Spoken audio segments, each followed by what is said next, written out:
수치가 안전하다면 식전에 이제 인슐린 맞고 패스트푸드나 케이크, 초콜릿, 혈당을 좀 올리는 음식도 괜찮은 건지 아니면 조금 어느 정도 조절을 해야 되는 건지에 대해서. 일주일에 3번만 하자. 이런 식으로 서로 타협을 해가면서 어느 정도는 먹게 허용해 줘야 됩니다. 왜냐하면 굉장히 어린 나이에 병에 걸려서 힘든데 생활에 너무 제약이 되고 나는 너무 다르다는 게 노출이 되다 보면 굉장히 우울증도 오고 아이가 이제 여러 가지 면에서 스트레스가 커지는 것이기 때문에 내가 조절할 수 있는 범위 내에서 자율성을 주는 것은 굉장히 중요하다. 그래서 너무 제약은 안 했으면 좋겠다. 그렇지만 좋은 음식, 나쁜 음식에 대한 교육을 좀 했으면 좋겠고요. 최근에 제가 읽은 그 논문에서 리워드 피딩이라고 하는 게 있습니다. 너 공부 잘하면 이거 먹게 해줄게. 아이스크림 사줄게. 그런 것이 나중에 비만을 일으키거나 안 좋은 습관을 유발하는 굉장히 나쁜 그런 거라고 그러더라고요. 그래서 리워드를 줄 때 그게 먹는 건 아니었으면 좋겠다. 네, 교수님 의견에 저도 동의하는 게 연소혈당 측정기를 부착하잖아요. 그러면은 좋은 음식, 나쁜 음식이 눈에 보이더라고요. 그렇죠. 그래서 그걸 아이랑 얘기를 하다 보면 혈당이 나쁜 음식은 아이도 좀 멀리하게 되고 그렇죠. 그거에 대해서 공부를 하면서 얘기를 하면서 그렇죠. 같이 이제 소통을 많이 하다 소통을 하는 보면 환자가 네. 자기가 알아요. 음식이나 아니면 인슐린 뭐 양이라든지 아니면 뭐 컨디션, 사회생활이나 이런 변수들이 많은데 어떻게 하면 혈당 관리를 잘할 수 있을까요? 제일 중요한 것은 반복적인 잘못은 하지 않았으면 좋겠다. 환자분들을 잘 보면 계속 반복적으로 그게 나빠져요. 내가 무슨 일이 벌어져서 혈당이 흐트러졌을 때 요럴 때는 내가 어떤 방법을 취하면 혈당이 나빠지지 않게 관리를 할 수 있겠구나. 그러니까 문제를 하나씩 하나씩 풀어가고 한 번 푸른 문제는 다시 틀리지 않도록 그게 굉장히 중요한 것 같습니다. 보면 거의 반복적으로 내가 잘못되는 건 계속 잘못되고 있거든요. 하나씩 하나씩 고친 다음에 그게 습관처럼 몸에 배도록 하는 게 굉장히 중요하다 이렇게 생각이 들고요. 두 번째는 병을 감춰서는 안 되겠다. 난 너와 달라. 나는 이렇게 해야 되고 주사를 맞아야 되고 먹는 게 달라야 돼. 그리고 니들이 도와줘야 돼. 그게 굉장히 중요하다 이렇게 생각이 됩니다. 나는 아닌 것처럼 하면서 관리를 하기엔 너무 어렵고요.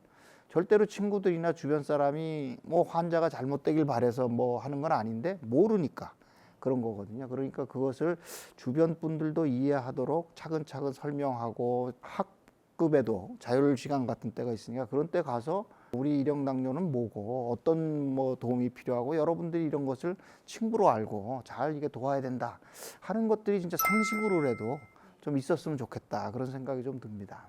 일형 당뇨에 대한 오해나 선입견 때문에 감추게 되다 네. 보니까 일반 대중들이 일형 당뇨를 잘 모르게 되는 경우들이 많은 것 같아서 저희도 좀 더 노력해야 되겠다라는 생각이 들고 고혈당에서 혈당을 떨어뜨릴 경우에 이게 천천히 떨어뜨리는 게 좋은 건지 아니면 빨리 정상 범위로 들어가는 게 좋은 건지 이런 것도 사실은 궁금하거든요. 예, 저는 천천히 떨어뜨리는 게 훨씬 더 맞다 이렇게 생각이 됩니다. 우리가 혈당 조절은 제가 누차 얘기하지만 마라톤 뛰는 거예요. 절대로 100m 뛰는 게 아니거든요.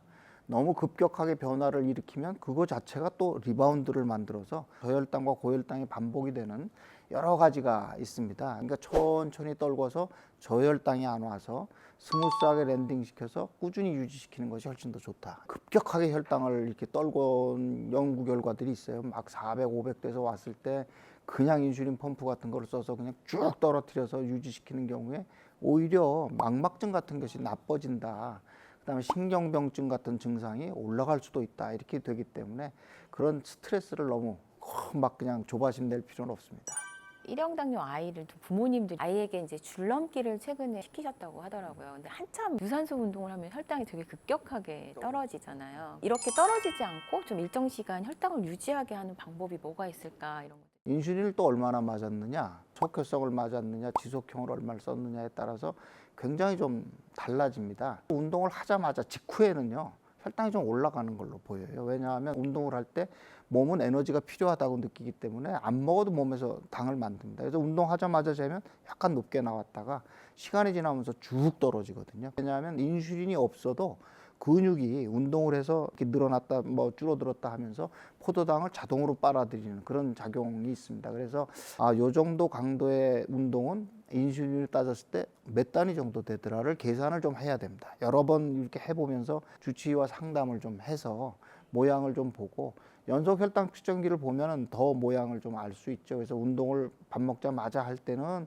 속효소 인슐린을 좀 지나서 맞든가 여러 가지를 좀 조절해야 될 것 같습니다.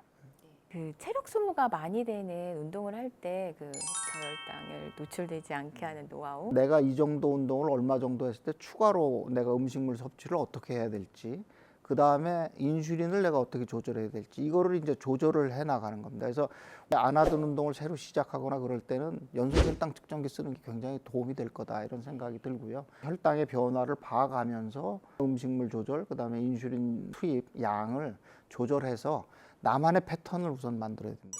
그 고혈당이 합병증이 되기까지 어떤 과정을 통해 혈관에 문제가 생기는지.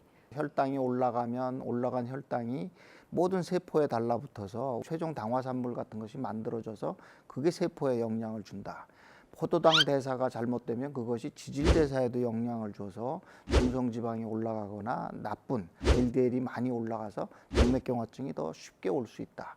혈당의 변동이 몸 전체의 대사에 영향을 주고 세포 하나하나에 영향을 주기 때문에 그런 것이 시간이 지나면서 옵니다. 그래서 조바심을 낼 필요가 없는 게, 우리가 당뇨 합병증은 적어도 당뇨에 걸려서 혈당 조절이 안 되는 상태가 15년은 지나야 합병증이 시작이 되기 때문에 나한테 그 정도의 여유 시간은 있는 겁니다. 그러니까 그 안에서 잘 하나씩 맞춰가는 것이 굉장히 중요하고, 제일 더 강조하고 싶은 것은 이렇게 번아웃이 되면 안 됩니다. 막 하다가 나 못하겠다.